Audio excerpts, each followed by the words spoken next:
ప్రియమైన భక్తులారా, ప్రభువును స్తుతించండి. నేను అరుణ్ పిఎస్ మడ్కిని. మీ అందరికీ హృదయపూర్వక శుభాకాంక్షలు.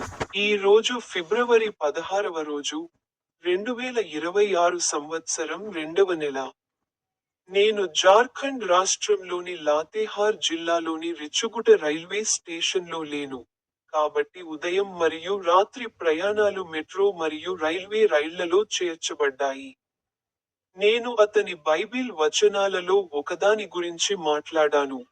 సెయింట్ మాథ్యూ పవిత్ర సువార్త, 13వ అధ్యాయం, 44వ వచనంలో, అతను ఇలా అన్నాడు: పరలోక రాజ్యం ఒక పొలంలో దాచబడిన నిధి లాంటిది. దానిని ఒక వ్యక్తి కనుగొని దాచిపెట్టాడు.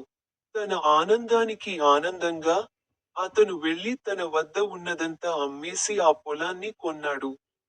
మీ అందరికీ హృదయపూర్వక శుభాకాంక్షలు. నా యూట్యూబ్ ఛానెల్లోని పాడండి బటన్పై క్లిక్ చేయడం మర్చిపోవద్దు.